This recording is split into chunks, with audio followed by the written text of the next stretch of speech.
نحن نقص عليك أحسن القصص بما أوحينا إليك هذا القرآن وإن كنت من قبله لمن الغافلين. بسم الله الرحمن الرحيم. الحمد لله رب العالمين والصلاة والسلام على أشرف الأنبياء وسيد المرسلين نبينا محمد وعلى آله وصحبه أجمعين أما بعد. پچھلے ہفتے ہم نے آدم علیہ السلام کے واقعے کی ابتدا کی تھی جو قرآن پاک میں سورہ بقرہ کے شروع میں آغاز میں اختصار سے بیان کیا گیا ہے، اور شروع سے آخر تک جو واقعہ ہے ان میں سے چند اہم نقاط بیان کیے گئے ہیں اور وہ بیان کیا تھا آپ کے سامنے. اور آج انشاءاللہ ہم تفصیلاً اس قصے کا آغاز کریں گے، اور اس کی تفصیل میں سب سے پہلے آدم علیہ السلام کو اللہ رب العزت نے کس طرح پیدا کیا. سب سے پہلا مسئلہ یہ آتا ہے، اس کے متعلق حدیث مبارکہ ہے. آپ صلی اللہ علیہ وسلم نے فرمایا، ابو موسیٰ الاشعری رضی اللہ عنہ روایت کرتے ہیں، قال قال رسول اللہ صلی اللہ علیہ وسلم ان اللہ خلق آدم من قبضها من جمیع الارض، کہ اللہ رب العزت نے آدم علیہ السلام کو ایک مٹھی بھر مٹی سے پیدا کیا جو جمیع الارض تمام زمین سے لی گئی تھی. اور اس کے بعد پھر آگے آتا ہے، فجاء بنو آدم على قدر الارض فجاء منهم الابيض والاحمر والاسود وبين ذلك. اور پھر آدم کی اولاد بھی طرح طرح کی مٹی سے پیدا ہوئی. آدم کی اولاد الگ الگ طرح طرح کی مٹی سے پیدا ہوئی جو زمین میں مختلف قسم کی مٹی پائی جاتی ہے. ان میں سفید مٹی سے بھی پیدا کیے گئے، کچھ لال مٹی سے پیدا کیے گئے اور کچھ کالی مٹی سے پیدا کیے گئے. اس حدیث سے یہ بھی پتہ چلا کہ جتنے بھی رنگ ہیں دنیا میں ان میں بنیادی طور پہ 3 رنگ ہیں جن کا ذکر اللہ رب العزت نے اللہ کے رسول صلی اللہ علیہ وسلم نے اس حدیث مبارکہ میں کیا. اور وہ کون کون سے رنگ ہیں؟ ابیض سفید، احمر لال اور اسود کالا. باقی جتنے رنگ ہیں وہ انہی کو ملا کے بن جاتے ہیں. تو مختلف مٹی کے رنگ ہیں اور ان رنگوں کے مطابق اللہ تعالیٰ نے جو انسانوں کو پیدا کیا جس مٹی سے اس کا نتیجہ وہی نکلا. کوئی گورا ہے، کوئی کالا ہے، کوئی لال ہے. وبین ذلک، اور بعض ایسے ہیں جو ان کے درمیان ہیں، بالکل گورے لال اور سفید نہیں، کالے نہیں، درمیان میں کوئی نہ کوئی اور رنگ ہے. اور اس کے بعد آپ صلی اللہ علیہ وسلم نے فرمایا ان میں بعض ایسے ہیں جو نرم مزاج ہیں، بعض ایسے ہیں جو سخت مزاج ہیں، اور بعض ایسے ہیں جو خبیث مٹی سے پیدا کیے گئے، اور بعض ایسے ہیں جو نیک پیدا کیے گئے. تو اللہ رب العزت نے مختلف مٹی سے لوگوں کو، زمین کی مختلف طرح طرح کی مٹی سے لوگوں کو پیدا کیا. آدم علیہ السلام کو بھی مٹی سے پیدا کیا گیا، اور اس کا ذکر قرآن پاک میں اللہ تعالیٰ نے کئی مقامات پہ کیا ہے. چند ایک آیات میں آپ کے سامنے پڑھ دیتا ہوں اور اس سے انشاءاللہ مسئلہ کافی حد تک واضح ہو جائے گا. سب سے پہلے آتے ہیں، اللہ تعالیٰ ارشاد فرماتا ہے سورہ صاد میں، اِذْ قَالَ رَبُّكَ لِلْمَلَائِكَةِ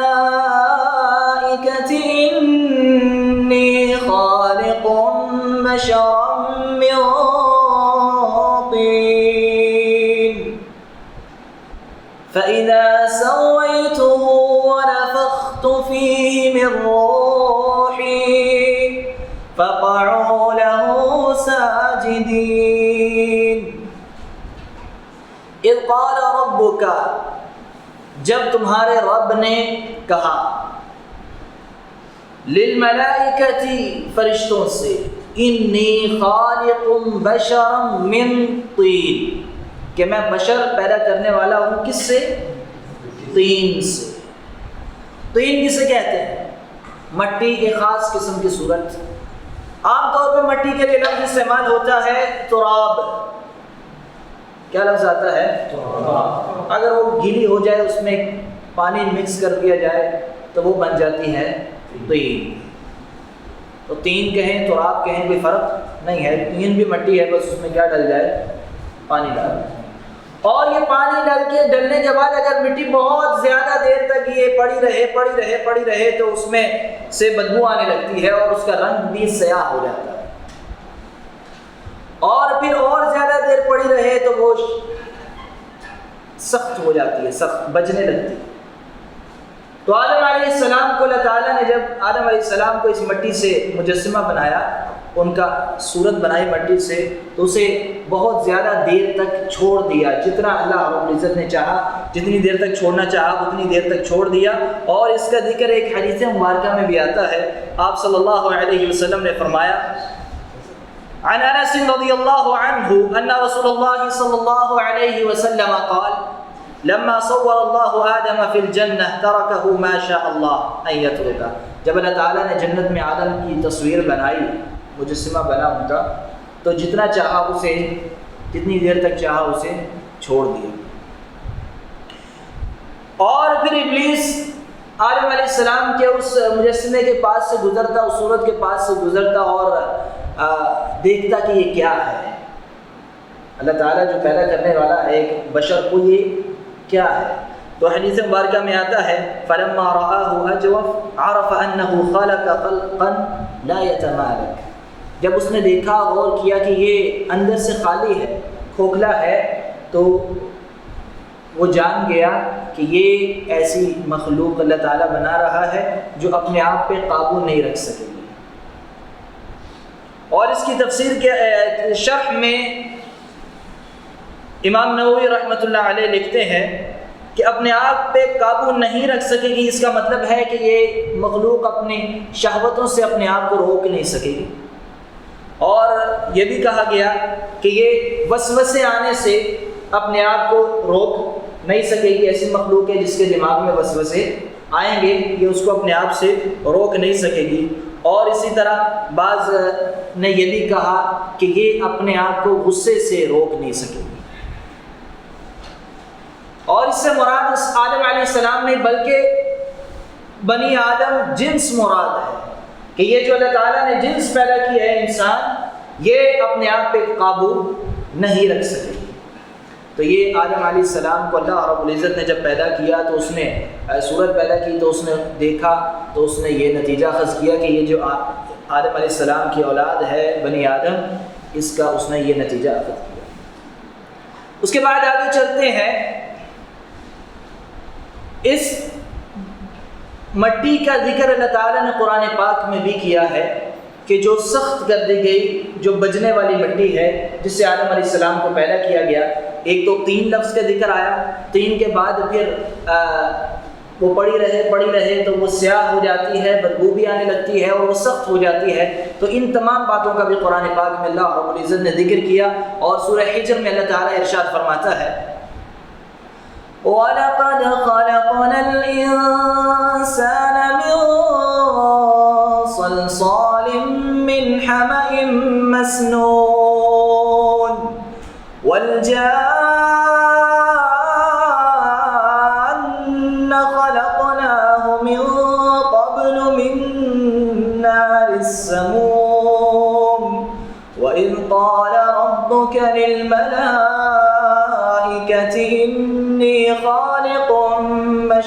إِنِّي خَالِقٌ بَشَرًا مِّن صَلْصَالٍ مِّنْ حَمَإٍ مَّسْنُونٍ. اس آیت کریمہ میں اللہ رب العزت نے اس مٹی کا ذکر کیا جو تین کے بعد جو اس کی شکل بنی، اور فرمایا وَلَقَدْ خَلَقْنَا الْإِنسَانَ، ہم نے انسان کو پیدا کیا، من صلصال من حمأ مسنون، ایسی مٹی سے جو بجنے والی ہے. صلصال بجنے والی مٹی، اور ایسی مٹی جو بجنے والی سڑے ہوئے گارے سے پیدا کیا انسان کو. تو اصل میں کس سے انسان پیدا ہوا؟ مٹی سے. وہی مٹی کو تراب بھی کہا جاتا ہے. اسی کی شکل بدل گئی تو تھوڑی سی تو طین، اسی کو حماء مسنون اور اسی کو صلصال جب وہ بجنے لگی. تو یہ مختلف الفاظ ہیں جن سے اللہ رب العزت نے اس مٹی کی وضاحت کی قرآن پاک میں، جس سے انسان کو پیدا کیا گیا. تو آدم علیہ السلام کو اس طرح اللہ رب العزت نے اس مٹی سے پیدا کیا. اور پھر جب آدم علیہ السلام کو اس مٹی سے پیدا کیا گیا تو ایک حدیث مبارکہ ہے، آپ صلی اللہ علیہ وسلم نے فرمایا، ابو ہریرہ رضی اللہ عنہ روایت کرتے ہیں، عن النبی صلی اللہ علیہ وسلم قال خلق اللہ آدم وطوله 60 ذراعا، کہ آدم علیہ السلام کو اللہ رب العزت نے پیدا کیا تو آدم علیہ السلام کا قد کتنا تھا؟ 7 ہاتھ، 60 ذراعا، اتنا لمبا قد تھا. اور آگے آپ صلی اللہ علیہ وسلم نے فرمایا ثم قال، پھر اللہ تعالیٰ نے کہا اذهب فسلم على اولئک من الملائکہ، جا اور ملائکہ کو جا کے سلام کر. وہ جو ملائکہ ہیں انہیں جا کے کیا کر؟ سلام کر. فاستمع ما يحيونك، اور غور سے سن اسے جس سے وہ تیرا استقبال کریں. اور آگے فرمایا تحیتک و تحیت ذریتک، فقال السلام علیکم فقالوا السلام علیک ورحمۃ اللہ. تو اللہ کے رسول صلی اللہ علیہ وسلم نے فرمایا کہ جو وہ تجھے جواب دیں گے جب تو ان کے پاس جائے گا، سلام کرے گا، وہ جن الفاظ سے تیرا استقبال کریں گے وہی الفاظ تیرے لیے اور تیری ذریت کے لیے ہیں. یعنی تو اور تیری ذریت جب بھی کسی سے ملو گے تو وہی الفاظ کہو گے اور جواب میں بھی وہی الفاظ سننے والا تمہیں کہے گا. تو جب اللہ کے رسول آدم علیہ السلام فرشتوں کے پاس گئے تو انہوں نے جا کے کیا کہا؟ آدم علیہ السلام نے السلام علیکم، تمہارے اوپر اللہ سلامتی. تو فرشتوں نے جواب دیا السلام علیک ورحمۃ اللہ، تیرے اوپر بھی سلامتی ہو، ورحمۃ اللہ، اور اللہ کی رحمت. تو انہوں نے اضافہ کیا کس لفظ کا؟ ورحمۃ اللہ. اور اس کے بعد پھر آپ صلی اللہ علیہ وسلم نے فرمایا کہ جو بھی جنت میں داخل ہوگا اس کا قد آدم علیہ السلام جتنا ہوگا. بے شک آج کسی کا قد چھوٹا ہے، لیکن جو بھی جنت میں جائے گا اس کا قد کتنا ہوگا؟ آدم علیہ السلام کی صورت کے مطابق ہوگا. اور اس کے بعد آپ صلی اللہ علیہ وسلم نے فرمایا فَلَمْ يَزَلْ الْخَلْقُ يَنْقُصُ حَتَّى الْآن، اور ابھی تک جتنی بھی اللہ تعالیٰ کی خلق ہے، جتنے بھی انسان آ رہے ہیں، ان کا قد کم ہوتا جا رہا ہے. یعنی آدم علیہ السلام کا 60 ہاتھ تھا، ہمارا تو اتنا نہیں ہے، تو کم ہوتا ہوتا ہوتا آج ایک قد کو ہم پہنچ گئے. تو یہ تھا آدم علیہ السلام کو اللہ رب العزت نے اس طرح پیدا کیا. اس کے بعد آئیے آدم علیہ السلام کو کس دن پیدا کیا گیا؟ اس کے متعلق ایک حدیث مبارکہ میں آتا ہے، ابو ہریرہ رضی اللہ عنہ روایت کرتے ہیں، آپ صلی اللہ علیہ وسلم نے فرمایا خیر یوم طلعت علیہ الشمس یوم الجمعہ،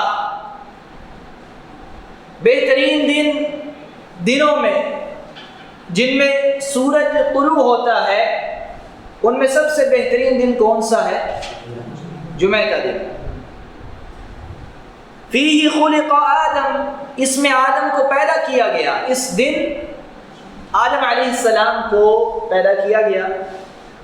وفیہ ادخل الجنہ، اور اسی دن انہیں جنت میں داخل کیا گیا. اور آگے پھر آپ صلی اللہ علیہ وسلم نے فرمایا وفیہ اخرج منہا، اور اسی دن آدم علیہ السلام کو جنت سے نکالا گیا. اور پھر چوتھی بات کیا فرمائی؟ وَلَا تَقُومُ السَّاعَةُ إِلَّا فِي يَوْمِ الْجُمُعَةِ، اور قیامت بھی کس دن آئے گی؟ جمعے کے دن آئے گی. اور یہ روایت صحیح مسلم میں ہے. 4 باتیں بیان کی جمعے کے دن کے حوالے سے کہ آدم علیہ السلام کو پیدا بھی جمعے کے دن کیا گیا، جنت میں جمعے کے دن داخل ہوئے، جنت سے نکالے گئے نا، کب؟ کس وجہ سے؟ درخت، تو آگے انشاءاللہ آئے گا، درخت کی وجہ سے، پتہ ہونا چاہیے نا نکالے، وہ بھی ایک دن تھا۔ اور پھر جب قیامت آئے گی تو جمعے کے دن آئے گی۔ تو یہ ہے آدم علیہ السلام کو جمعے کے دن پیدا کیا گیا۔ اور ایک روایت میں آتا ہے، ایک اور روایت میں آپ صلی اللہ علیہ وسلم نے ارشاد فرمایا، عن عائشہ رضی اللہ عنہا قالت قال رسول اللہ صلی اللہ علیہ وسلم خلقت الملائکۃ من نور۔ اللہ کے رسول صلی اللہ علیہ وسلم نے فرمایا کہ ملائکہ یعنی فرشتوں کو اللہ تعالیٰ نے کس سے پیدا کیا؟ نور سے پیدا کیا۔ اور آگے فرمایا وَخُلِقَ الْجَانُّ مِن مَارِجٍ مِّن نَارٍ، اور پھر اللہ رب العزت نے جنوں کو کس سے پیدا کیا؟ آگ سے پیدا کیا۔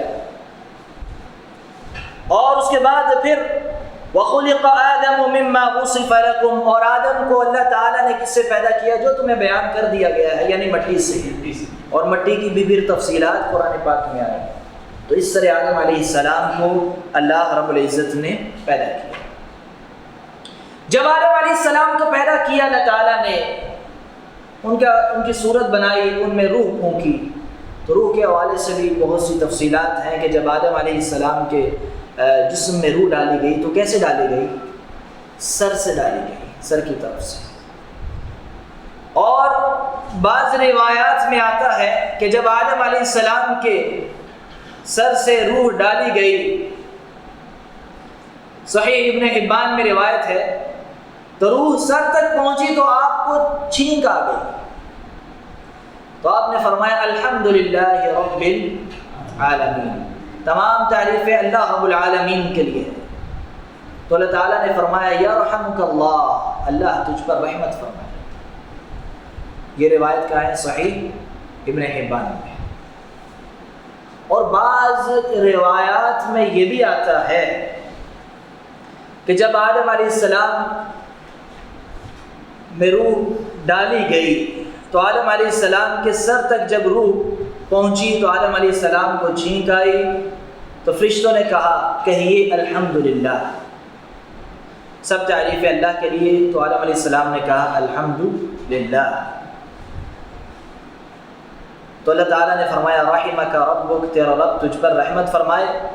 جب روح آنکھوں میں داخل ہوئی، آنکھوں تک پہنچی سر سے،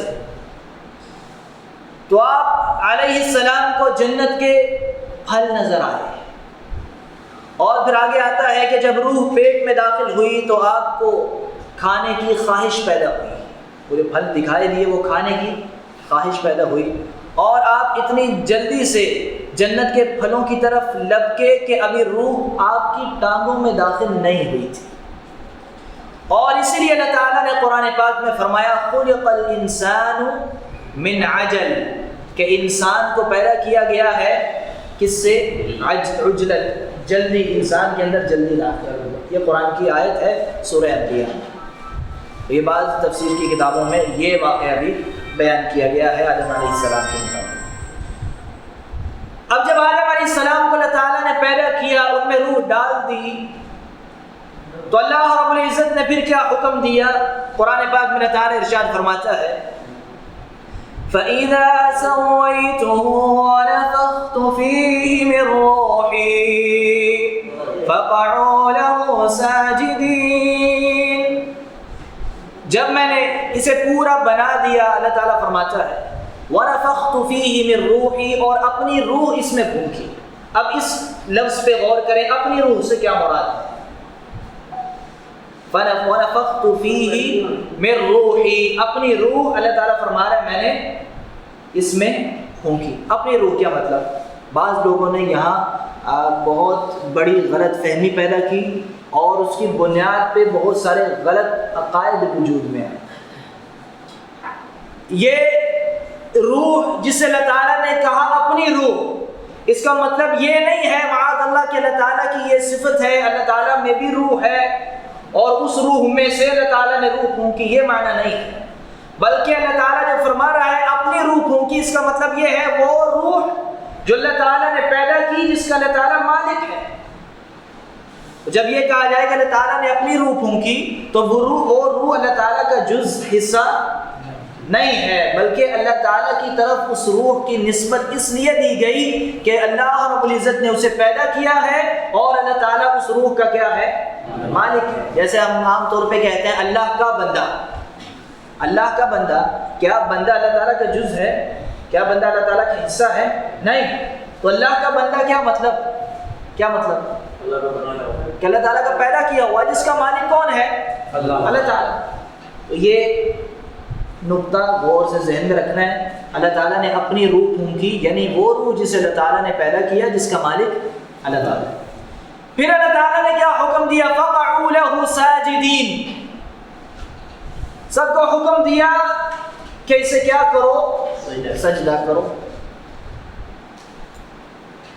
سب کو حکم دیا گیا سجدہ کرو.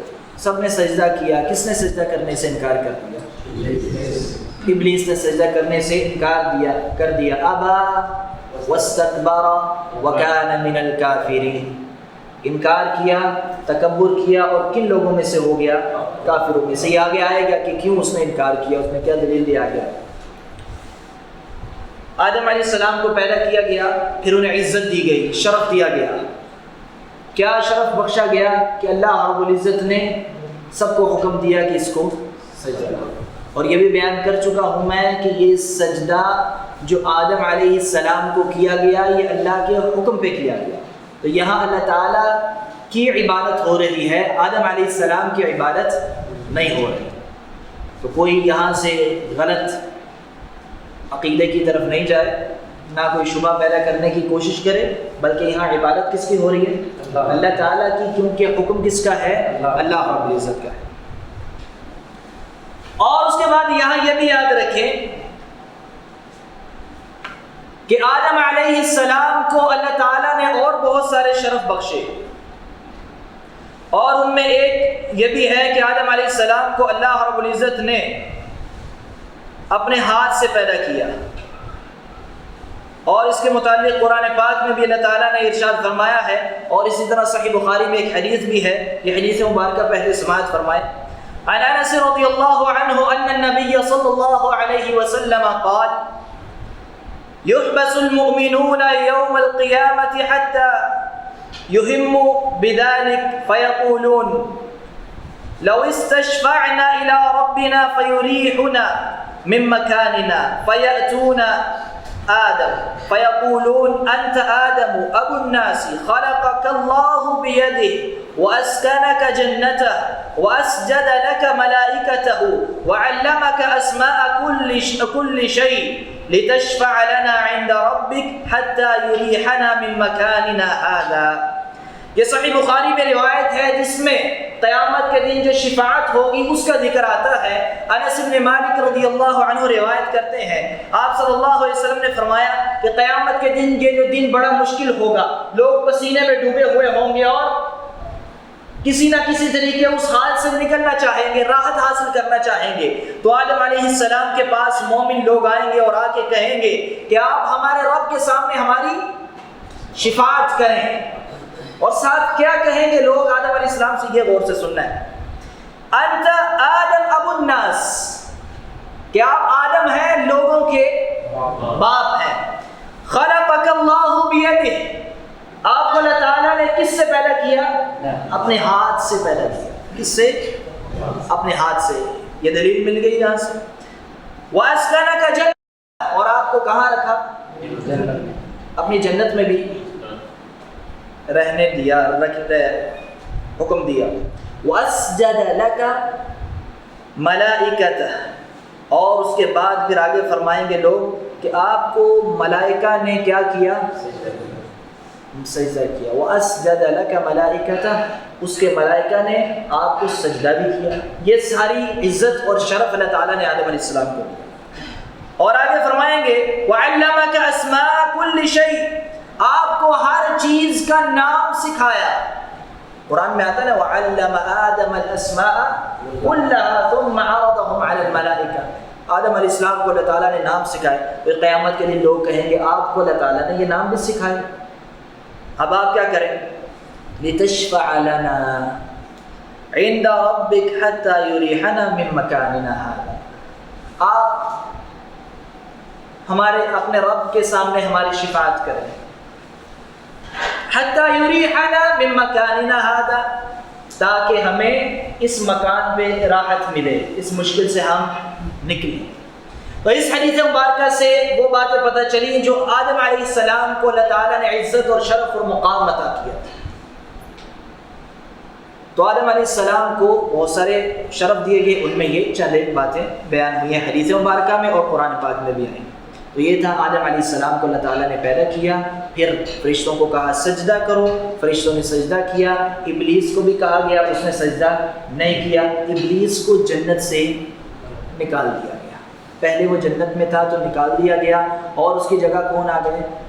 آدم علیہ السلام کو جنت میں داخل کر دیا گیا۔ آدم علیہ السلام جب جنت میں گئے، جنت میں رہنے لگے، اکیلے تھے، کوئی اور انسان تو بھی نہیں تھا، کوئی اور پیدا نہیں ہوا تھا۔ آج جس طرح ہمارے یہاں رش انسانوں کا ویسے تو نہیں تھا، جنت میں اکیلے گھومتے تھے، اکیلے رہتے تھے۔ تو اکیلے رہ کے وہ بے چین ہونے لگے، انہیں کوئی ساتھی نہیں ملا۔ تو اللہ رب العزت نے تب حوا علیہ السلام کو پیدا کیا، اور پھر کیسے پیدا کیا؟ بعض کتب تفسیر میں یہ واقعہ آتا ہے، تفسیر طبری میں امام طبری رحمۃ اللہ علیہ یہ واقعہ لے کر آئے ہیں پورا۔ عبداللہ ابن عباس، عبداللہ ابن مسعود رضی اللہ عنہم اور دیگر صحابہ سے یہ روایت ہے کہ ابلیس کو جنت سے نکال دیا گیا جب اس نے انکار کیا، اور آدم علیہ السلام کو وہاں آباد کیا گیا، رہنے دیا گیا۔ آپ جنت میں اکیلے گھومتے پھرتے تھے اور ان کا کوئی ساتھی نہ تھا جس سے انہیں تسکین حاصل ہوتی، کوئی نہیں وہاں تھا جس سے وہ تسکین حاصل کرتے۔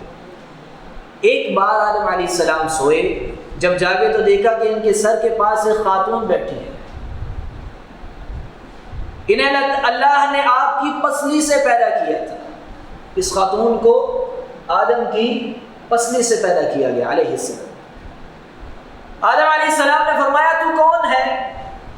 تو انہوں نے کہا عورت ہوں۔ میں کیا ہوں؟ عورت ہوں۔ فرمایا تجھے کس لیے پیدا کیا گیا ہے؟ تو جواب دیا تاکہ آپ مجھ سے سکون حاصل کریں۔ فرشتوں نے جو آدم علیہ السلام کے علم کی وسعت معلوم کرنا چاہتے تھے کہا آدم اس کا نام کیا ہے؟ آدم علیہ السلام نے فرمایا حوا۔ انہوں نے کہا اس کا نام حوا کیوں ہے؟ فرمایا کیونکہ یہ ایک زندہ وجود سے پیدا کی گئی ہے۔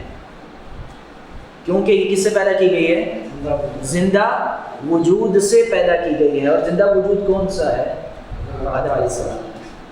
اب یہاں غور سے ایک بات سن لیجیے، بعض انسانوں کو اللہ تعالیٰ پیدا کرتا ہے بغیر باپ کے، بعض کو بغیر ماں کے، اور بعض کو بغیر ماں باپ کے، اور بعض کو ماں باپ کے۔ ایسے ہی کہ ہم سب کیسے پیدا ہوئے؟ ماں اور باپ، مرد اور عورت کے دونوں۔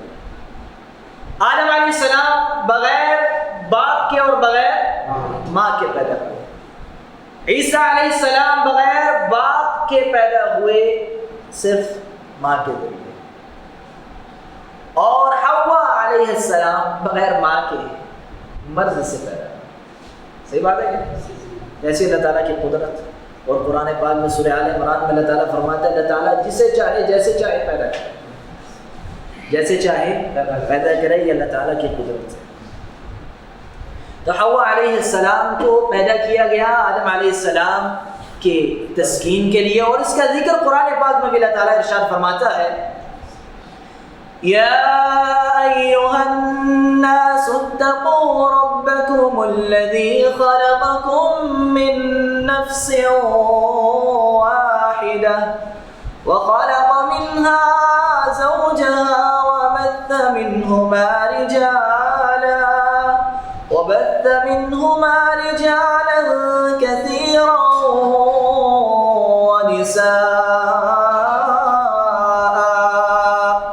واتقوا الله الذي تساءلون به والأرحام إن الله كان عليكم رقيبا یا ایھا الناس، اے لوگو، اتقوا ربکم، اپنے رب سے ڈرو، تقوی اختیار کرو، پرہیزگاری اختیار کرو۔ الذی خلقکم من نفس واحدہ، وہ رب جس نے تمہیں ایک نفس سے پیدا کیا، ایک جان سے پیدا کیا، وہ کون ہے؟ آدم علیہ السلام۔ یہ یاد رکھیں، انسان کو اللہ تعالیٰ نے کیسے ابتدا کی انسان کی؟ ایک نفس سے انسان کو پیدا کیا گیا، اور اس کے بعد آگے فرمایا وَخَلَقَ مِنْهَا زَوْجَهَا، اور اسی سے، اسی نفس سے اس کا جوڑا بنایا، اس کی بیوی کو بھی اسی سے پیدا کیا۔ وَبَثَّ مِنْهُمَا رِجَالًا كَثِيرًا وَنِسَاءً، اور پھر آگے فرمایا پھر ان دونوں سے کثرت سے مرد اور عورت پیدا کیے۔ تو آدم علیہ السلام کو پیدا کیا، سب سے پہلی جان، پہلے نفس، اسی سے وَخَلَقَ مِنْهَا زَوْجَهَا، حوا علیہ السلام کو پیدا کیا۔ وَبَثَّ مِنْهُمَا، پھر ان دونوں سے پھیلائے مرد اور عورت کثیر تعداد میں، سب کو، مردوں کو اور عورتوں کو ان دونوں کے ذریعے پیدا کیا۔ وَاتَّقُوا اللَّهَ الَّذِي تَسَاءَلُونَ بِهِ وَالْأَرْحَامَ ان اللہ کان علیکم رقیبا، اللہ سے ڈرو جس کے نام کو تم اپنی حاجت براری کا ذریعہ بناتے ہو، اور قطع رحمی سے بچو۔ قطع رحمی کا کیا معنی ہوتا ہے؟ کہ جو اللہ تعالیٰ نے تمہارے رشتے بنائے ہیں، کسی کو باپ بنایا، کسی کو بیٹا بنایا، کسی کو بھائی بنایا، کسی کو ماں بنایا، بہن بنایا، ان رشتوں کو توڑنے سے بچو۔ ان اللہ کان علیکم رقیبا، کچھ شک نہیں، کوئی شک نہیں، بے شک اللہ رب العزت تمہیں دیکھ رہا ہے۔ یہاں غور سے سننی ہے بات، کتنی اہم بات بیان کی کہ رشتے توڑنا جائز نہیں ہے، اس کام سے بچو، رشتے توڑنے سے۔ ہمارے ہاں فخر سے لوگ بتاتے ہیں میں نے تو اس سے رشتہ ناطے توڑ دیا، کب کی؟ میری اسلام تو ہی ختم ہے اس سے، وہ چاہے بھائی ہو چاہے بہن ہو، میں نے تو مرنے تک اس کو، ایک پنجابی میں لفظ بولا جاتا ہے، اسے کیا کہتے ہیں؟ اس کو پتہ ہے؟ نہیں پتہ؟ ایک جملہ بڑا مشہور ہے، میں نے اس سے مرن جون ختم کر دیا۔ سنا ہے کہ نہیں سنا؟ یہ سنا کریں، کیا نہ کریں بس۔ تو یہ لوگ آج فخریہ انداز میں بتاتے ہیں، اور اللہ تعالیٰ کیا فرما رہا ہے؟ تمہیں ایک جان سے پیدا کیا ہے، پھر اس سے اس کی بیوی بنائی، اور پھر ان دونوں کے ذریعے اتنی بڑی تعداد مرد اور عورت کی پیدا کی، اور یہ جو رشتے اللہ تعالیٰ نے پیدا کیے ان کو کاٹنے سے بچو، اللہ تعالیٰ تمہیں دیکھ رہا ہے۔ تو یہ تھا حوا علیہ السلام کو اللہ تعالیٰ نے پیدا کیا، اور پھر آدم علیہ السلام کی تسکین کے لیے پیدا کیا۔ اس کا ذکر ایک اور آیت کریمہ میں اللہ تعالیٰ ارشاد فرماتا ہے هو الذی خلقکم من نفس واحدۃ وجعل منها زوجها ليسكن إليها هو الذی خلقکم من نفس واحدہ، وہی ہے جس نے تمہیں ایک نفس سے پیدا کیا، وجعل منها زوجها، اور اسی سے، اسی نفس سے اس کی بیوی کو پیدا کیا، اور فرمایا لیسکن الیہا۔ کس لیے پیدا کیا اللہ تعالیٰ نے اس کی بیوی کو اسی سے؟ تاکہ اس سے راحت حاصل کرے۔ تو اللہ رب العزت نے مرد کے لیے عورت کو پیدا کیا ہے۔ تو بہرحال یہ اللہ تعالیٰ کی ایک کا نظام ہے، یہ فطرت ہے مرد کی اور عورت کی۔ تو یہ تھا آدم علیہ السلام کی پیدائش اور حوا علیہ السلام کی پیدائش۔ اور آخر میں یہاں میں عورتوں کے بارے میں ایک حدیث بیان کر دیتا ہوں جو کہ صحیح بخاری میں آئی ہے کہ کس سے پیدا کیا گیا عورت کو۔ اس کے متعلق ابو ہریرہ رضی اللہ عنہ روایت کرتے ہیں، اللہ کے رسول صلی اللہ علیہ وسلم نے فرمایا استوصوا بالنساء، کہ عورتوں کے ساتھ حسن سلوک کے ساتھ پیش آؤ، عورتوں کے ساتھ اچھائی کے ساتھ، اچھے اخلاق کے ساتھ ان کا خاص خیال رکھو۔ کیوں؟ اس لیے کہ عورت پسلی سے پیدا کی گئی ہے۔ کس سے پیدا کی گئی؟ پسلی سے۔ اور آگے فرمایا اور سب سے ٹیڑھی پسلی وہ ہے جو سب سے اوپر والی ہے، اور اگر اس پسلی کو سیدھا کرنا چاہے، کوئی اس کو سیدھا کرنا چاہے گا تو کیا ہوگا؟ ٹوٹ جائے گی۔ اور اگر اسے چھوڑ دے گا تو یہ کیسے رہے گی؟ ٹیڑھی رہے گی۔ اس لیے عورتوں کے ساتھ حسن سلوک سے پیش ہو کہ اگر کوئی چاہے کہ عورت پوری کی پوری سیدھی ہو جائے تو ایسا نہیں ہو سکتا۔ سیدھی کرنے کی کوشش کرو گے تو یہ پسلی سے پیدا کی گئی ہے، مطلب یہ ہے کہ ٹوٹ جائے گی، ختم ہو جائے گا، معاملہ تباہ ہو جائے گا، برباد ہو جائے گی، رشتہ خراب ہوگا۔ تو عورت کے ساتھ عورت کو ویسے رہنے دو اور برداشت کرو، اس کی غلطیوں کو معاف کرو، درگزر کرو، حسن سلوک کے ساتھ پیش آؤ۔ آگے چلتے ہیں۔ یہ تھا آدم علیہ السلام کو اللہ تعالیٰ نے پیدا کیا، حوا علیہ السلام کو پیدا کیا، اور شیطان کو تو جنت سے پہلے نکال دیا تھا، ابلیس کو۔ آدم علیہ السلام باہر رہنے لگی، تب حوا علیہ السلام کی پیدائش ہوئی، اور پھر اللہ تعالیٰ نے دونوں کو حکم دیا، آدم کو حکم دیا اور اس کے بعد کسے حکم دیا؟ حوا علیہ السلام کو حکم دیا۔ اور کیا حکم دیا؟ اللہ تعالیٰ نے دونوں کو حکم دیا، وَيَا آدَمُ اسْكُنْ أَنْتَ وَزَوْجُكَ الْجَنَّةَ فَكُلَا مِنْ حَيْثُ شِئْتُمَا وَلَا تَقْرَبَا هَذِهِ الشَّجَرَةَ فَتَكُونَا مِنَ الظَّالِمِينَ۔ یا آدم، اے آدم، رہ تو اور تیری بیوی جنت میں، اور جو چاہے جہاں سے چاہے جنت میں کھاؤ پیو، وَلَا تَقْرَبَا هَذِهِ الشَّجَرَةَ فَتَكُونَا مِنَ الظَّالِمِينَ۔ اس درخت کے قریب نہ جانا، اس کے سوائے جو چاہے جہاں سے جاؤ کھاؤ پیو جنت سے، اس درخت کے قریب نہ جانا، کن میں سے ہو جاؤ گے؟ ظالموں میں سے ہو جاؤ۔ تو اللہ رب العزت نے منع کر دیا آدم علیہ السلام کو اس درخت کے قریب نہیں جانا اور جنت میں رہو، تو آدم علیہ السلام وہاں رہنے لگے۔ اب ابلیس جسے اللہ تعالیٰ نے جنت سے نکالا تھا، جو آدم علیہ السلام کا کیا ہے؟ دشمن ہے، آدم علیہ السلام کی اولاد کا دشمن ہے، اسے جب نکالا گیا تو اس نے کیا کہا، اور پھر اس کے بعد اس نے آدم علیہ السلام کو کس راستے کی طرف لگانے کی کوشش کی۔ تو سب سے پہلے دیکھتے ہیں کہ جب اللہ رب العزت نے ابلیس کو نکالا، اس نے سجدہ نہیں کیا آدم علیہ السلام کو، تو اس کے ساتھ کیا ہوا؟ اسے نکالا گیا اور اس نے کیا کیا کیا دعوے کیے کہ میں کیا کیا کروں گا۔ سورہ اعراف میں اللہ رب العزت ارشاد فرماتا ہے، وَلَقَدْ خَلَقْنَاكُمْ ثُمَّ صَوَّرْنَاكُمْ ثُمَّ قُلْنَا لِلْمَلَائِكَةِ اسْجُدُوا لِآدَمَ فَسَجَدُوا إِلَّا إِبْلِيسَ لَمْ يَكُنْ مِنَ السَّاجِدِينَ قَالَ مَا مَنَعَكَ أَلَّا تَسْجُدَ إِذْ أَمَرْتُكَ قَالَ أَنَا خَيْرٌ مِّنْهُ خَلَقْتَنِي مِنْ نَارٍ وَخَلَقْتَهُ مِنْ طِينٍ۔ اللہ رب العزت جس آیت کریمہ میں ارشاد فرماتا ہے، وَلَقَدْ خَلَقْنَاكُمْ ثُمَّ صَوَّرْنَاكُمْ، اور یقیناً ہم نے تمہیں پیدا کیا اور پھر تمہاری شکل و صورت بنائی۔ اس سے مراد آدم علیہ السلام ہے، کیونکہ واقعہ آدم علیہ السلام کا چل رہا ہے، آگے سے آپ سے پتہ چلتا ہے۔ ثم قلنا، اور پھر ہم نے کہا، للملائکہ، کن سے؟ فرشتوں سے، اسجدوا لآدم، آدم کو سجدہ کرو، فسجدوا، ان سب نے سجدہ کیا، الا ابلیس، سوائے ابلیس کے، لم یکن من الساجدین، اور وہ سجدہ کرنے والوں میں نہ ہوا، وہ نہیں تھا سجدہ کرنے والوں میں۔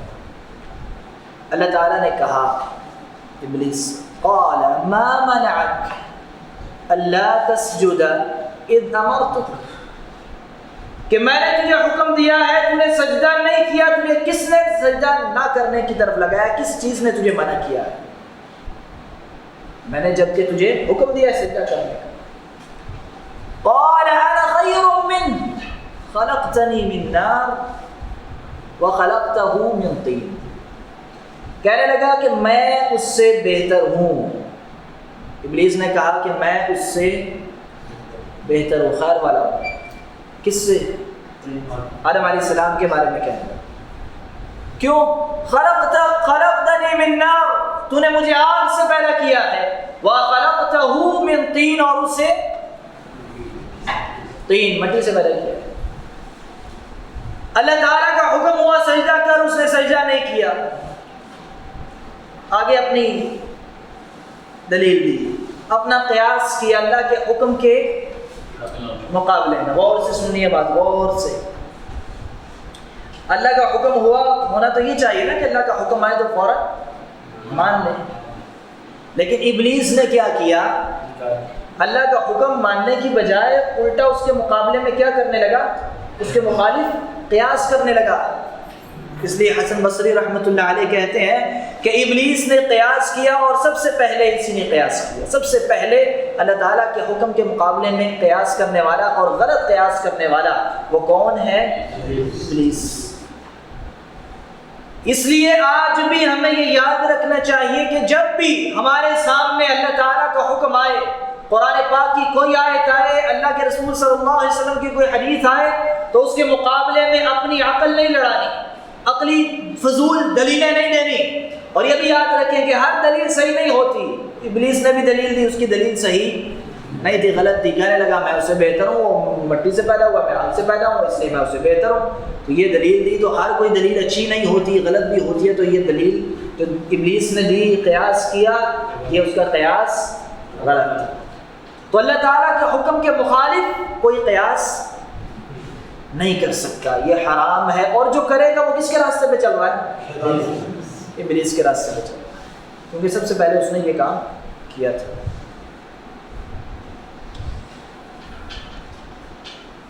اس نے سجدہ نہیں کیا، دلیل دی۔ پھر آگے یہاں یہ بھی یاد رکھیں کہ غلطی کرنا اور پھر غلطی ماننے کی بجائے آگے سے اکڑ جانا، یہ کس کا کام ہے؟ یہ بھی ابلیس کا کام ہے۔ غلطی کرنا اور پھر کیا کرنا؟ آگے سے تکبر کرنا، غرور کرنا، اور غلط کو غلطی کر کے غلطی نہ ماننا، اور اسے صحیح کرنے کے لیے الٹی سیدھی دلیلیں تلاش کرنا، یہ کس کا کام ہے؟ یہ بھی ابلیس کا کام ہے۔ آج ہوتا ہے ایسے کہ نہیں ہوتا؟ یہ تو عام طور پہ ہم کرتے رہتے ہیں۔ بہرحال خاص طور پہ دین کے مسئلے کے اندر ہمیں ذرا زیادہ ہی احتیاط کرنی چاہیے۔ دین اسلام کے متعلق بات کرتے ہوئے اگر کوئی غلطی ہو جائے، پتہ چل جائے کہ غلطی سے کچھ بات نکل گئی ہے یا کوئی عمل غلط ہو گیا ہے کم علمی کی وجہ سے، تو بجائے اس کے کہ اس غلطی کو مان کے اللہ تعالیٰ کی طرف رجوع کرنا، معافی مانگنا، کوئی بندہ اگر یہ کہے کہ نہیں بھائی میرا عمل ٹھیک ہے اور الٹی سیدھی دلیلیں نکالے، تو یہ کام آدم علیہ السلام کا نہیں ہے، یہ کس کا ہے؟ ابلیس کا۔ کیونکہ آدم علیہ السلام نے کیا کیا تھا؟ معافی مانگی تھی، اور وہ آگے انشاءاللہ تفصیل سے آئے گا۔ تو یہ کتنی باتیں ہمیں اس آیت کریمہ سے پتہ چلی کہ ابلیس والے کام ہم نے نہیں کرنے۔ اب اس نے بات نہیں مانی، الٹا تکبر کیا، اللہ کا حکم، اللہ رب العزت کی نافرمانی کی۔ اللہ تعالیٰ نے اس سے کیا کہا؟ نکل جا۔ کہاں سے؟ جنت سے نکل جا۔ اور یہی واقعہ ایک اور جگہ پہ اللہ رب العزت نے اور الفاظ میں بیان کیا، اس کو ذرا سنیں۔ وہاں کیا اللہ تعالیٰ ارشاد فرماتا ہے، فَإِذَا سَوَّيْتُهُ وَنَفَخْتُ فِيهِ مِنْ رُوحِي فَقَعُوا لَهُ سَاجِدِينَ فَسَجَدَ الْمَلَائِكَةُ كُلُّهُمْ أَجْمَعُونَ إِلَّا إِبْلِيسَ أَبَى أَنْ يَكُونَ مَعَ السَّاجِدِينَ قال يا إبليس ما لك ألا تكون مع الساجدين قال لم أكن لأسجد لبشر خلقته من خلقته من صلصال من حمأ مسنون قال فاخرج منها فإنك رجيم وإن عليك اللعنة إلى يوم الدين فإذا سويته ونفخت فيه من روحي فقعوا له ساجدين. اللہ تعالیٰ نے فرمایا جب میں اسے بنا لوں، اس میں روح پھونک دوں، ڈال دوں، تو تم سب اسے کیا کرنا؟ سجدہ کرنا، سجدہ ریز ہو جانا اس کے سامنے. فسجد الملائکۃ کلہم اجمعون، تمام کے تمام فرشتوں نے سجدہ کیا الا ابلیس، سوائے ابلیس کے. فرشتوں نے سجدہ کر لیا، ابلیس نے سجدہ نہ کیا. ابا، اس نے انکار کر دیا. ان یکون مع الساجدین، سجدہ کرنے والوں میں شامل ہونے سے، ان کے ساتھ سجدہ کرنے سے اس نے انکار کر دیا. قال یا ابلیس ما لک الا تکون مع الساجدین. اللہ تعالیٰ نے کہا اے ابلیس تجھے کیا ہے، تو سجدہ کرنے والوں کے ساتھ کیوں شامل نہ ہوا؟ قال لم اکن لاسجد لبشر خلقته من صلصال من حمأ مسنون. اس نے کہا کہ میں کسی بشر کو سجدہ نہیں کروں گا جسے تو نے پیدا کیا کس سے؟ من صلصال من حمأ مسنون، بجنے والی سیاہ مٹی جو صفات جس میں آئی ہیں اس مٹی سے جسے پیدا کیا ہے اسے میں سجدہ نہیں کروں. اب یہاں کیا اللہ تعالیٰ فرما رہا ہے؟ جنت سے نکل. قال فاخرج منها فإنك رجیم. اللہ تعالیٰ نے کہا نکل جا، تم مردود ہے، رجیم، تیرے اوپر وَإِنَّ عَلَيْكَ اللَّعْنَةَ إِلَىٰ يَوْمِ الدِّينِ، اور تیرے اوپر لعنت ہے کب تک؟ إِلَىٰ يَوْمِ الدِّينِ، قیامت تک تیرے اوپر اللہ تعالیٰ فرماتا ہے تیرے اوپر لعنت ہے، تو مردود ہے، تیرے اوپر پھٹکار ہے. ابلیس کیا ہوا؟ نکل گیا، نکال دیا گیا جنت سے. اور پھر جب ابلیس کو جنت سے نکالا گیا تو اس نے کیا کہا؟ اللہ رب العزت سے مہلت مانگی کہ اے اللہ مجھے ڈھیل دے، مجھے مہلت دے، قیامت تک مہلت دے. اور اس کا ذکر ایک اور جگہ یہی واقعہ قرآن پاک میں اللہ تعالیٰ نے بیان کیا اور وہاں اس کا ذکر کیا اور فرمایا. اور یہ سورہ بنی اسرائیل ہے. ان آیات کو ذرا غور سے سننا ہے کہ ابلیس نے مہلت مانگی اور پھر کن راستوں کے ذریعے کون کون سے کام ہیں جن میں لگا کر انسان کو ابلیس گمراہی کی طرف لے جانے کی کوشش کرتا ہے اور بہکاتا ہے. کون کون سے کاموں کے ذریعے؟ یہ سورہ بنی اسرائیل کی چند آیات سماعت فرمائیں. وَإِذْ قُلْنَا لِلْمَلَائِكَةِ اسْجُدُوا لِآدَمَ فَسَجَدُوا إِلَّا إِبْلِيسَ قَالَ أَسْجُدُ لِمَنْ خَلَقْتَ طِينًا. اور جب ہم نے کہا ملائکہ سے آدم کو سجدہ کرو، تم سب نے سجدہ کیا الا ابلیس، سوائے ابلیس کے، اس نے سجدہ نہ کیا. قال اسجد لمن خلقت طینا، اس نے کہا کیا میں اسے سجدہ کروں جسے مٹی سے پیدا کیا تم نے؟ قال رأيتك هذا الذي كرمت علي لئن أخرتني إلى يوم القيامة لأحتنكن ذريته إلا قليلا. تو وہ کہنے لگا، طنز کرنے لگا، کہنے لگا دیکھ یہی وہ ہے جسے تو نے مجھ پر فضیلت دی ہے، کرمت علیہ، جس کی تو نے تکریم کی ہے، میرے اوپر جسے فوقیت دی ہے وہ یہی ہے. آدم علیہ السلام کی طرف اشارہ طنز کرنے لگا اور آگے کہنے لگا لئن اخرتنی الی یوم القیامہ، اگر تو نے مجھے ڈھیل دی، چھوڑا، مہلت دی، کب تک؟ قیامت کے دن تک. لَأَحْتَنِكَنَّ ذُرِّيَّتَهُ إِلَّا قَلِيلًا، تو میں اس کی ذریت کو اپنے قابو میں کرتا رہوں گا، اس کی جڑوں کو کاٹتا رہوں گا، اس کو بہکانے کی کوشش کروں گا. إِلَّا قَلِيلًا، قلیل کے علاوہ اس کی زیادہ تر اولاد کو میں بہکاؤں گا. آگے وہ کیسے کیسے بہکائے گا، اللہ تعالیٰ نے اسے کیا کہا؟ اللہ رب العزت ارشاد فرماتا ہے قال اذهب فمن تبعك منهم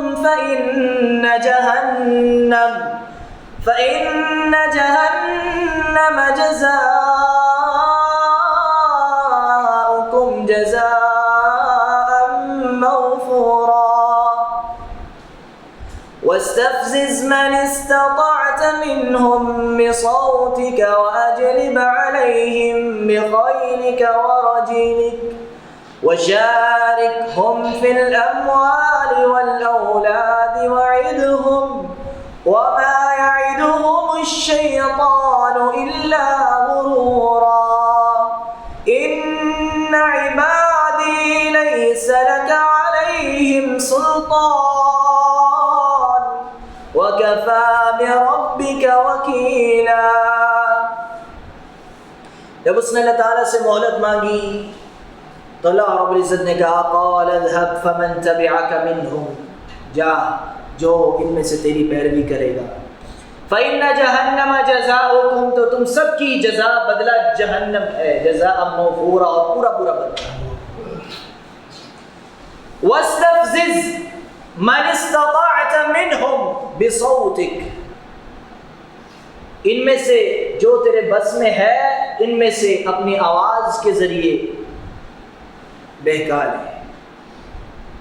اور آگے فرمایا وَأَجْلِبْ عَلَيْهِمْ بِخَيْلِكَ وَرَجِلِكَ، اور اپنے سواروں اور پیادوں کو ان پہ چڑھا لے، یعنی جو تیرے بس میں ہے ان میں سے انہیں اپنے آواز کے ذریعے بہکا لے، اپنے سواروں کے لیے اپنے لشکروں کے ذریعے اپنے پیادوں کے ذریعے ان پہ چڑھائی کروا لے۔ اور آگے فرمایا وَشَارِكْهُمْ فِي الْأَمْوَالِ وَالْأَوْلَادِ وَعِدْهُمْ، اور ان کے اموال میں، ان کے مالوں میں اپنی مشارکت کر لے، ان کی اولادوں میں جو تیرے بس میں ہے اپنی مشارکت کر لے، وَعِدْهُمْ، ان سے وعدے کر لے۔ آگے اللہ تعالیٰ فرماتا ہے وَمَا يَعِدُهُمُ الشَّيْطَانُ إِلَّا غُرُورًا، اور یہ شیطان کے وعدے جو ان سے ہوں گے، ایسے لوگوں سے جو اس کے پیچھے چلنے والے ہیں، اللہ تعالیٰ فرما رہے ہیں جو کرنا ہے یہ کر لے، اور جو ان سے وعدے کرنے ہیں کر لے، تیرے وعدے جو ہیں یہ کیا ہیں؟ سوائے ایک خوبصورت دھوکے کے اور کچھ نہیں۔ ان عبادی لیس لک علیہم سلطان، میرے جو بندے ہوں گے ان پہ تیرا حملہ نہیں ہو سکے گا، ان پہ تو وار، وہ تیرے بہکاوے میں، تیرے جال میں نہیں پھنسیں گے۔ وَكَفَى بِرَبِّكَ وَكِيلًا، اور آگے اللہ تعالیٰ فرماتا ہے تمہارا رب، تمہارا پروردگار بہتر وکیل ہے، بہتر کارساز ہے، تمہارے لیے کافی ہے۔ اب ان آیات پہ غور کریں، اللہ تعالیٰ نے فرمایا اپنی آواز کے ذریعے جو تیرے پیچھے چلنے والے ہیں، اپنی آواز کے ذریعے ان کو اپنے بس میں کر لے، اگر تیری طاقت ہے، اگر تیری استطاعت ہے۔ آواز کا کیا مطلب ہے؟ شیطان کی آواز کون سی آواز ہے؟ ابلیس کی آواز کون سی ہے؟ جو گانے ہیں، جو موسیقی ہے، جو الٹی سیدھی آوازیں انسان نکالتا ہے، جو حرام آوازیں ہیں، جو لہو و لعب جنہیں کہا گیا، یہ ساری آوازیں کون سی ہیں؟ شیطان کی، ابلیس کی آواز۔ ان کے ذریعے شیطان انسان کو گمراہی کی طرف لگاتا ہے۔ اور بعض علماء یہ بھی کہتے ہیں کہ موسیقی مسلمان کے دل میں نفاق، ایک انسان کے دل میں نفاق پیدا کرتی ہے۔ اور خاص طور پہ آپ دیکھیں کہ موسیقار جو ہوتے ہیں، یہ کام کرنے والے، تبلے سرنگیوں والے، گانے بجانے والے، گانے گانے والے، یہ بڑے بدعقیدہ لوگ ہوتے ہیں۔ ان کا ایمان عقیدہ آپ ذرا دیکھیں، کبھی کوئی اسلام اور کفر کی تمیز ان کو نہیں ہوتی۔ ہوتی ہے؟ نہیں ہوتی۔ ان کو بس گانا گانا ہے، بس گانا گانا، پیسے لے لیں، ان کو اور کچھ نہیں پتا۔ ایسے ہی کہ نہیں؟ ہندوؤں کے گانے مسلمان گا رہے ہیں، کسی مسلمان کے لکھے ہوئے گانے ہندو گا رہے ہیں، ایسا ہی ہوتا ہے نا۔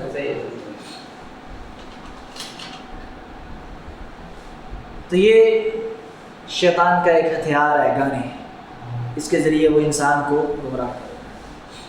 آگے اللہ تعالیٰ فرماتا ہے وَأَجْلِبْ عَلَيْهِمْ بِخَيْلِكَ وَرَجِلِكَ، اپنے سواروں کے ذریعے، اپنے جو تیرے لشکر ہیں ان کے ذریعے ان پہ چڑھائی کر لے، جو تیری طاقت ہے جو کرنا کر لے۔ بتانے کا مقصد یہ ہے جو تیرے پیچھے چلے گا وہ تیرے ساتھ ہی جائے گا، اور میرے جو خاص بندے ہیں ان پہ تیرا وار نہیں چلنے والا، اور جو تیرے پیچھے چلنے والے ہیں ان کے اوپر کر لے، چڑھائی کر لے اپنے پیادوں کے ذریعے، سواروں کے ذریعے۔ اور آگے فرمایا، یہ غور سے سننا، وَشَارِكْهُمْ فِي الْأَمْوَالِ وَالْأَوْلَادِ وَعِدْهُمْ، اور ان سے اپنا حصہ ڈال لے ان کے مال میں اور ان کی اولاد میں، جو تیری استطاعت ہے، جو تیری طاقت ہے کر لے، جو کر سکتا ہے کر لے۔ کیسے؟ اپنے ان کے اموال میں مشارکت کر لے، ان کی اولاد میں۔ مال میں کبھی کسی کے مال میں ابلیس حصہ ڈال سکتا ہے کہ پارٹنرشپ کرتا ہے ابلیس سے؟ بڑے لوگ کرتے ہیں بھائی، آپ کو نہیں پتا، بس لکھت پڑھت نہیں ہوتی، ابلیس آتا نہیں ہے، لیکن پارٹنرشپ بڑے لوگ کرتے ہیں کہ نہیں کرتے؟ کون کون کرتا ہے؟ جو حرام مال خرچ کرنے والا ہے اس میں اس کا پارٹنر کون ہے؟ ابلیس۔ حرام طریقے سے خرچنے والا، حرام کمانے والا، اس کا پارٹنر کون ہے؟ ابلیس، شیطان۔ اور پھر اولاد میں بھی ابلیس پارٹنر ہے، یہ شیطان پارٹنر ہے۔ کیسے؟ بہت ساری وجہ ہو سکتی ہیں اس کی۔ کوئی بھی اگر اپنی اولاد کو دین نہیں سکھاتا، دین سے حرام کام کی طرف لگاتا ہے، تو اس کا حصہ دار کون ہے؟ اور اس کی اولاد میں شیطان۔ حتیٰ کہ بعض علماء یہ بھی لکھتے ہیں کہ جب کوئی میاں بیوی ہم بستری کرتے ہیں تو ایک خاص دعا سکھائی گئی ہے، ایک خاص دعا سکھائی گئی ہے جس کے معنی یہ ہے کہ اللہ ہمیں بھی شیطان سے ایک جانب رکھ، اور جو ہمیں تو دے گا، جو ہمیں رزق دے، رزق سے مراد جو ہمیں اولاد عطا کرے گا، اسے بھی شیطان سے دور رکھ۔ جو دعا نہیں پڑھتا اور پڑھے بغیر ہی میاں بیوی، چاہے جائز راستے میاں بیوی کے لیے جماع جو کرتے ہیں، وہ اگر دعا پڑھے بغیر کرتے ہیں تو وہاں بھی شیطان ان کا حصے دار ہوتا ہے۔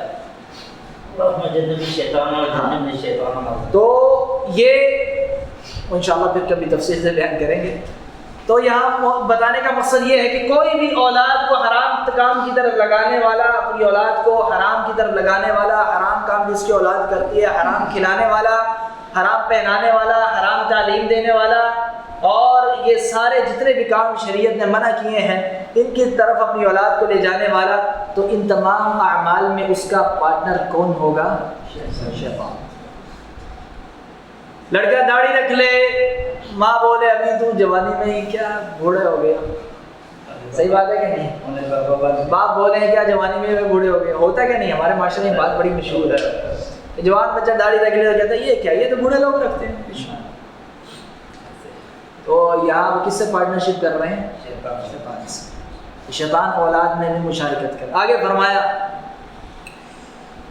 وَعِدْهُمْ، اور ان سے وعدے کر، جتنے تیری طاقت ہے ان سے وعدے کر لے، جو تیرے پیچھے چلنے والے ہیں ان سے وعدے کر لے۔ وَمَا يَعِدُهُمُ الشَّيْطَانُ إِلَّا غُرُورًا، اللہ تعالیٰ فرماتا ہے شیطان کے وعدے جو ہیں دھوکہ ہیں، لیکن کیسا دھوکہ؟ خوبصورت دھوکہ، دکھنے میں بڑا خوبصورت لگیں گے اس کے وعدے، لیکن اصل میں بہت زیادہ فریب ہیں اور دھوکے ہیں، ان کی کوئی حقیقت نہیں۔ تو یہ ہے جناب شیطان کے وہ راستے جن کے ذریعے شیطان انسان کو بہکائے۔ اس کے بعد آگے چلیں، چند آیات میں آپ کو اور پڑھ کے سناتا ہوں۔ شیطان کو جب نکالا گیا جنت سے تو اللہ تعالیٰ ایک اور سورہ اعراف میں ارشاد فرماتا ہے، وہاں غور سے ایک بات سننے والی ہے کہ شیطان کہاں کہاں سے حملے کرے گا، ابلیس نے کیا کہا کہ کہاں کہاں سے حملے کرے گا اس وقت۔ قال فاهبط منها فما يكون لك أن تتكبر فيها فاخرج إنك من الصاغرين قال أنظرني إلى يوم يبعثون قال إنك من المنظرين قال فبما أغويتني لأقعدن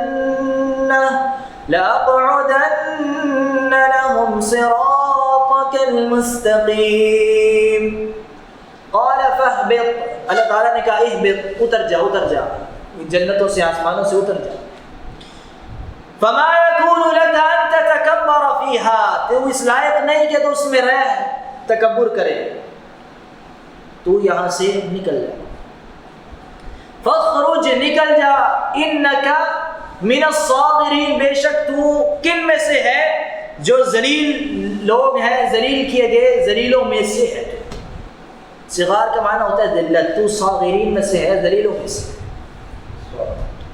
قال انظرنی الی یوم یبعثون اس نے کہا ابلیس نے انظرنی مجھے مہلت دے الی کب تک یوم یبعثون اس دن تک جب تک لوگ دوبارہ اٹھائے نہیں جائیں گے مرنے کے بعد وہ کون سا دن ہے قیامت کا دن پہلی آیت میں کیا آیا تھا یوم القیامہ کا لفظ آیا تھا یہاں یوم یبعثون آیا قال انک من المنظرین اللہ تعالیٰ فرماتا ہے بے شک تو انہی میں سے مہلت دیے گئے انہی میں سے تجھے مہلت دی گئی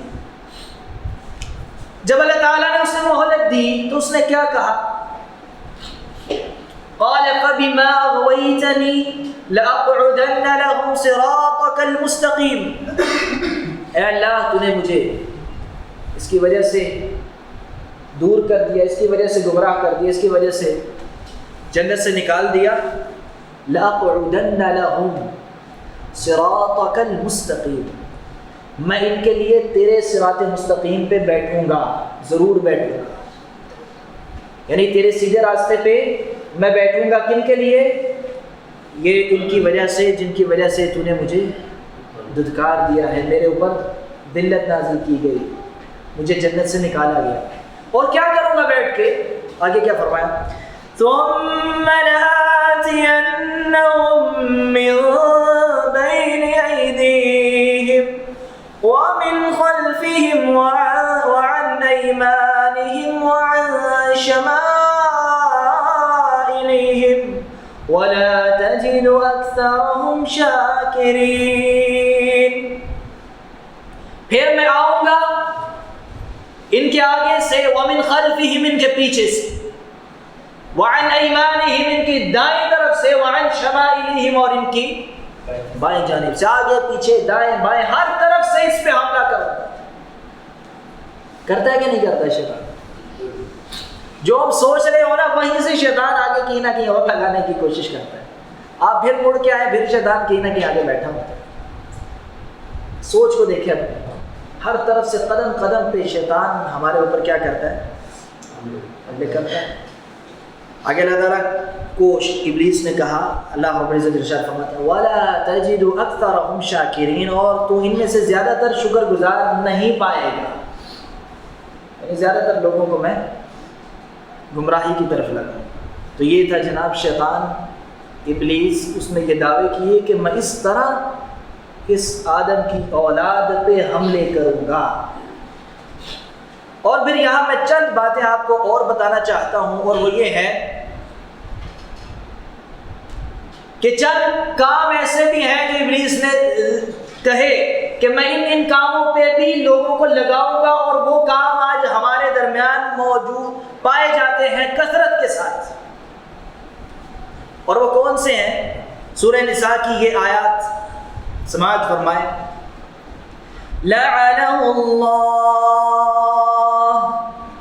وقال لأتخذن من عبادك نصيبا مفروضا ولأضلنهم ولأمنينهم ولآمرنهم فليبتكن آذان الأنعام ولآمرنهم فليغيرن خلق الله ومن يتخذ الشيطان وليا من دون الله فقد خسر خسرانا مبينا لعنہ اللہ اس پہ اللہ کی کیا ہے لعنت اللہ تعالیٰ نے شاید میں فرمایا اس پہ اللہ تعالیٰ نے لعنت کی وقال لأتخذن من عبادك نصيبا مفروضا کہ میں مقررہ حصہ تیرے بندوں میں سے لوں گا، یعنی لوگوں کو میں اپنا کوٹا لوں گا، انہیں گمراہی کی طرف لگاؤں گا۔ اور کیا کیا گمراہیاں یہاں ذکر ہوئی ہیں جن کی طرف شیطان ہمیں لگا سکتا ہے؟ اس نے دعویٰ کیا وَلَأُضِلَّنَّهُمْ، اور میں انہیں ضرور بہکاؤں گا، وَلَأُمَنِّيَنَّهُمْ، اور میں انہیں امیدیں دلاؤں گا۔ یہ لفظ پہ غور کریں کہ میں کیا کروں گا؟ انہیں امیدیں دلاؤں گا۔ کون کون سی امیدیں آتی ہیں آپ کے ذہن میں؟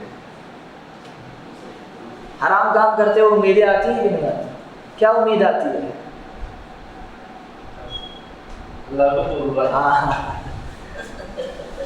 نماز نہیں پڑھ رہا اسے کہیں یار نماز پڑھو۔ اللہ تعالیٰ نے قرآن پاک میں جہنم کی وعید سنائی ہے، آگ کے عذاب کی وعید سنائی ہے، تارک نماز کہ یہ سزائیں ہیں، نماز پڑھا کرو، اللہ سے ڈرو۔ جواب آپ کو ملے گا او یار کیا مولوی والے باتیں کرتے ہو، اتنی دین میں سختی نہیں ہے۔ اللہ بڑا غفور رحیم ہے، اللہ تعالیٰ معاف کرنے والا ہوتا کہ نہیں ہوتا؟ گانے نہ سنو، وہ اللہ تعالیٰ معاف کرنے والا ہے یار۔ اور حرام کاموں سے آپ کسی کو روکیں تب بھی امیدیں لگا کے لوگ بیٹھے ہیں۔ یہ کون دلا رہا ہے امیدیں ہیں؟ کون دلا رہا ہے؟ شیطان نے کیا کہا؟ وَلَأُمَنِّيَنَّهُمْ، میں انہیں امیدیں دلاؤں گا۔ اب وہ صرف امید ہونی چاہیے اللہ تعالیٰ کی رحمت کی، لیکن دوسری طرف اللہ کے عذاب کا خوف بھی ہونا چاہیے۔ بعض لوگ صرف امید اور خوف کو چھوڑ دیتے ہیں تو وہ گمراہ ہو جاتے ہیں۔ وہ کیا ہو جاتے ہیں؟ گمراہ ہو جاتے ہیں۔ جب آپ ایک آدمی اتنی امید لگا لے کہ اللہ تعالیٰ معاف کر دے گا، کبیرہ گناہ کرتا رہے، شرک کرتا رہے، ہر کام کرتا رہے، معافی کی اتنی امید لگ جائے تو یہ امید گمراہی ہے بغیر اللہ کے عذاب کے خوف کے۔ امید کے ساتھ خوف ہونا بھی ضروری ہے۔ وَلَآمُرَنَّهُمْ فَلَيُبَتِّكُنَّ آذَانَ الْأَنْعَامِ، اور میں انہیں سکھاؤں گا، میں انہیں اس کام کی طرف لگاؤں گا۔ کون سا کام؟ کہ یہ اپنے جانوروں کے کان چیریں گے۔ پہلے قوموں میں جانوروں کے ساتھ عجیب و غریب قسم کا سلوک کیا جاتا تھا، ان کے کان چیرے جاتے تھے۔ کوئی کسی بزرگ کے نام پہ چیر رہا ہے، کوئی کچھ کر رہا ہے، کوئی کچھ کر رہا ہے، شکل کو تبدیل کر رہا ہے جانوروں کی۔ تو یہ کام کس نے لگایا اس کام پہ؟ ابلیس نے کہا تھا کہ میں اس کام پہ لگاؤں۔ اب آگے جو کام آ رہا ہے نا اس کو ذرا غور سے سننا ہے، سمجھنا ہے اور دیکھنا ہے کہ یہ کام آج کل کون کون کر رہا ہے۔ وَلَآمُرَنَّهُمْ فَلَيُغَيِّرُنَّ خَلْقَ اللَّهِ، اور میں انہیں سکھاؤں گا کہ یہ اللہ کی خلق، اللہ تعالیٰ کی مخلوق کو جس طرح اللہ تعالیٰ نے پیدا کیا اسے بدلیں۔ میں اللہ تعالیٰ کی تخلیق کو بدلنا اس کام کی طرف انہیں لگاؤں۔ بڑے کام ایسے ہیں جن میں اللہ تعالیٰ کی پیدا کی ہی جو ہماری یہ مخلوق انسان جس شکل میں اللہ تعالیٰ نے پیدا کیا، ہم اس شکل کو بگاڑ کے بالکل بدلنے کی کوشش کرتے ہیں کہ نہیں کرتے ہیں؟ اور اب اس میں یہ یاد رکھیں اللہ تعالیٰ کی خلق کون کون سی ہے؟ سورج، چاند، ستارے۔ اگر کوئی سورج کی پوجا کر رہا ہے تو اللہ کی خلق کو تبدیل کر رہا ہے۔ اگر کوئی چاند کی پوجا کر رہا ہے تو جس کے لیے اللہ تعالیٰ نے چاند کو پیدا کیا اس مقصد سے ہٹ کے وہ کسی اور مقصد کے لیے چاند کی پوجا کر رہا ہے، غلط۔ تو یہ بھی اللہ کی خلق کو بدل رہا ہے۔ صحیح بات ہے کہ نہیں؟ تو اللہ چاند کو اللہ تعالیٰ نے پیدا کیا اس مقصد سے ہٹ کے، اگر کوئی اس سے علم حاصل کرنے کی کوشش کرے، کوئی اس کے ذریعے نوری علم حاصل کرے، یا ستاروں کو اللہ تعالیٰ نے جس مقصد کے لیے پیدا کیا کہ یہ جیسا کہ قرآن کی آیت اور حدیث سے پتہ چلتا ہے کہ راستوں کا پتہ چلتا ہے ستاروں سے، ان سے شیطان کو رجم کیا جاتا ہے، اور یہ آسمان کی خوبصورتی ہے ستارے۔ اگر کوئی ان سے ہٹ کے کسی اور مقصد کے لیے استعمال کرے، جی ستاروں کا علم حاصل کرے، پھر یہ پتہ کرے کہ میں جنوری میں پیدا ہوں گا، میں بہادر ہوں گا یا کمزور ہوں گا یا گورا ہوں گا یا ذہین ہوں گا یا ڈل دماغ ہوں گا، کرتے ہیں کہ نہیں کرتے لوگ؟ میں فیبرری میں پیدا ہوں گا، میرا وہ سٹار ہے۔ اچھا یہ مجھے حیرانگی ہوتی ہے جن سٹارز کا نام لیا جاتا ہے، یہ سٹار لوگوں نے دیکھے بھی ہیں کہ نہیں؟ مطلب ستارے تو اتنے سارے ہیں، مہینے تو 12 ہیں، تو کیسے پتہ لگے گا وہ والا ہے وہ والا ہے؟ بہرحال یہ ایک غلط سوچ، غلط عقیدہ، بدعقیدگی لوگوں میں ہے۔ اللہ تعالیٰ نے ستاروں کو ایک مقصد کے لیے پیدا کیا، وہ مقصد اللہ تعالیٰ کی اس خلق کو تبدیل کر رہا ہے، اس کا مقصد تبدیل کر رہے ہیں۔ تو یہ اللہ رب العزت کی خلق کو تبدیل کرنا ہے، اور اس کام کی طرف کون لگا رہا ہے؟ شیطان لگا رہا ہے۔ اللہ تعالیٰ نے انسان کو طاقت دی، عورت کو بنایا، عورت میں اللہ رب العزت نے ایک ایسی فطرت رکھی کہ اس کے ذریعے کیا ہوتی ہے؟ بچہ اسی میں پیدا ہو کے باہر نکلتا ہے۔ اگر کوئی عورت اپنا آپریشن کروائے اور یہ ذریعہ ہی ختم کروا دے کہ میری اولاد نہ ہو، تو اللہ کی خلق کو بدل رہی ہے۔ ایسا ہوتا ہے کہ نہیں ہوتا؟ ہوتا ہے۔ ذرا پڑھے لکھے ماڈرن بیوقوف جو ہیں وہ یہ کام کرتے ہیں کہ نہیں کرتے؟ یہ کام کرنا جائز نہیں ہے۔ اللہ تعالیٰ نے جس چیز کو پیدا کیا، تم کون ہوتے اسے تبدیل کرنے والے؟ یہ تو انسان نے پیدا کیا ہو، انسان کی تو اتنی اوقات نہیں، اللہ تعالیٰ نے پیدا کیا ہے، ہم اس کو بدل نہیں سکتے۔ پھر عورتوں کے لیے، عورتیں اپنے گھروں میں جا کے ذرا دیکھنا ہے کہ عورتیں اور کیا کیا کرتی ہیں جو جن سے اللہ کی خلق میں تبدیلی آتی ہے۔ وہ کون سے ایک اور کام ہے؟ یقیناً ہر عورت جو ہے نا وہ اس میں زیادہ چلے ہر میں کچھ نکال لیں، زیادہ تر عورتیں اس میں ملوث ہیں، اور وہ ہے میک اپ ایسا کرنا جس میں عجیب وہ بال یہ خاص طور پہ یہ والے بال اتار دینا، یہ اللہ رب العزت کی خلق کو، یا عورت ایسا فیشن کرے، ایسا میک اپ کرے جس سے آدمی بن جائے۔ اللہ تعالیٰ نے تمہیں عورت بنایا، تم آدمی کیوں بن رہی ہے؟ تو اللہ کی خلق تبدیل ہو رہی ہے۔ یا آدمی ایسا فیشن کر لے، ایسے بال رکھ لے، اسٹائل سے کپڑے پہنے کہ وہ عورت لگنے لگے، تو اللہ کی خلق کو تبدیل کر رہا ہے۔ تو یہ وہ کام ہیں جن کی طرف شیطان نے کہا تھا کہ میں یہ کام انہیں سکھاؤں گا، ان کاموں کی طرف لوگوں کو لگاؤں گا، کہ اللہ رب العزت نے جس طرح پیدا کیا مخلوق کو اس میں لوگ لائیں گے۔ یہ شیطان کا سکھایا ہوا سبق ہے، لہذا ہم نے اس راستے کے اوپر نہیں چلنا، اور جس طرح اللہ تعالیٰ نے جسے پیدا کیا، جس مقصد کے لیے پیدا کیا، ویسے ہی مقصد کے لیے اسے رکھنا ہے، اسی چیز کو اسی مقصد کے لیے استعمال کرنا ہے، اور اس میں کسی قسم کی کوئی تبدیلی، تغیر نہیں لانا۔